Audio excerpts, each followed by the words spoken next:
Buenos días, somos el grupo 8 y hoy vamos a hablar sobre la respuesta sexual humana.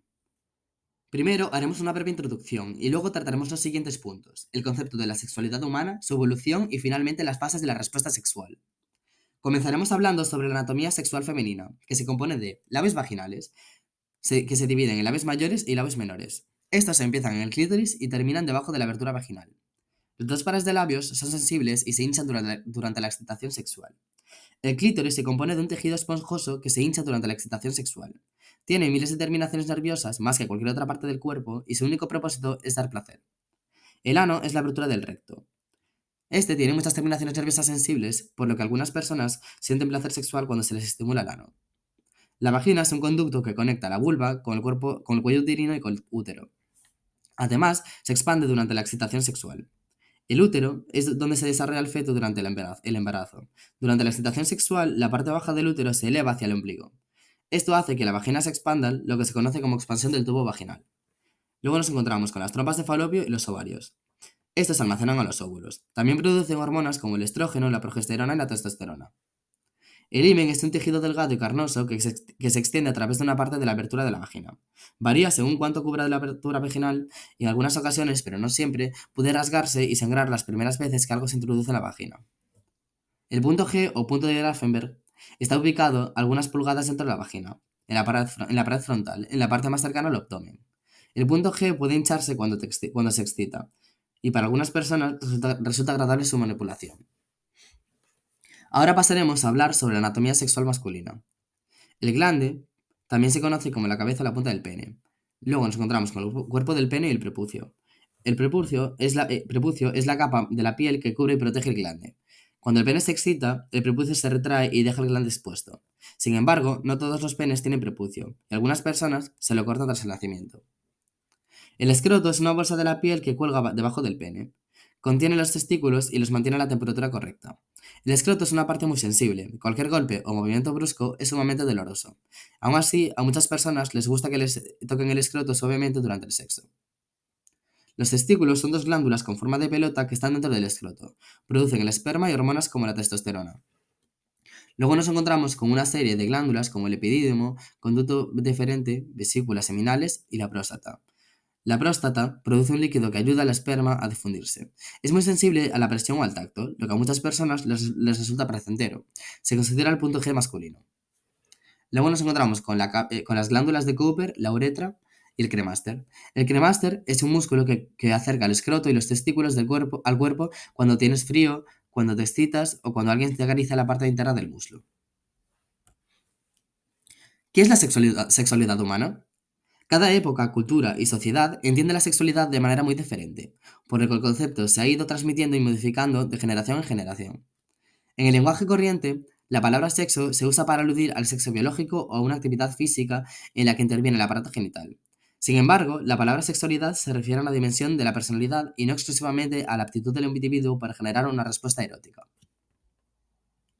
Los humanos somos sexuados desde el punto de vista biológico, psicológico y social. Los sentimientos de ternura, enamoramiento, de acariciarse, las fantasías, los sueños eróticos, los besos, la masturbación, etc., son impulsos y conductas que se sienten a medida que se desarrolla nuestra sexualidad. Los genitales no son la única zona erógena, sino que también lo son otras zonas de nuestra piel, que tienen muchas terminaciones nerviosas. La zona de nuestro cuerpo que siente más placer que nos proporciona más placer es la piel, y cada persona lo experimentará en lugares y de formas diferentes. La sexualidad es, por tanto, una necesidad básica del ser humano y de todas las posibilidades de expresarla. El coito es solo una de ellas. Según la OMS, la sexualidad abarca el sexo, las identidades y los roles de género, la orientación sexual, el erotismo, placer, la intimidad y reproducción. Ahora vamos a hablar sobre el desarrollo evolutivo de la sexualidad. La sexualidad es una realidad en todas las edades. Comienza en la fecundación y termina con la muerte, pero se manifiesta y se vive de forma diferente en las distintas etapas de nuestra vida. En la etapa neonatal, la niña y el niño tienen un patrón de conducta sexual poco diferenciado. A excepción de los órganos genitales, distintos en cada sexo, el comportamiento motor y sensorial es semejante en ambos. Desde los 2 a los 6 años se establecen unos vínculos de afecto con los referentes más próximos. Estos generan sentimientos de protección y se comunican de forma íntima, como el contacto corporal, proporcionando seguridad y estima hacia uno mismo. Comienzan las actividades autoexploratorias y autoestimulatorias, que pueden generar angustia en los mayores y provocar reacciones reprobatorias hacia el menor si no se contemplan como naturales. No se debe juzgar ni intentar corregir. De los 7 a los 10 años, los niños son más autónomos y conocen su identidad sexual. Se reafirman en lo que conocen por observación de la conducta de los adultos. Experimentan la excitación sexual y la relación afectivo-sexual con su grupo de iguales. La falta de respuestas ante dudas sexuales convierte lo sexual en lo prohibido. Es conveniente una buena información sexual animando a hablar de la sexualidad cuando se crea preciso. Con la pubertad llega la madurez sexual. Es un proceso de desarrollo endocrino corporal que produce varios cambios físicos. Las expectativas de los cambios pueden generar mucha inseguridad. También pueden surgir conflictos en torno a la identidad sexual y la orientación del deseo. Con el grupo de iguales, el adolescente afianzará su identidad sexual y su figura corporal le dará un prestigio social. En la edad adulta, la persona sufre multitud de cambios, sobre todo en el plano psicológico. En el plano de la sexualidad es un tiempo de experimentar, conocer, buscar y profundizar la propia expresión sexual. El adulto espera alcanzar durante esta etapa la orientación del deseo, el tipo de vida, el estado civil y la estabilidad con la pareja, o si se prefiere, en solitario. En los ancianos, el proceso de envejecimiento hace que la actividad sexual disminuya, pero no desaparezca. Además, cuanta más sexualidad y efectividad se haya tenido el de jóvenes y de adultos, más rica tenderá a ser en la última etapa de la vida. Socialmente, se hace difícil pensar que los ancianos tengan todavía sentimientos, necesidades y relaciones de tipo sexual, y este viene dado por la tradición cultural a la que se pertenece. El ciclo de la respuesta sexual se desarrolla en 5 fases diferentes: deseo, excitación, meseta, orgasmo y resolución, las cuales fueron definidas por William Masters y Virginia Johnson. En la fase de excitación se aceleran el ritmo cardíaco, la respiración y la presión sanguínea, el tiempo que los músculos se tensionan.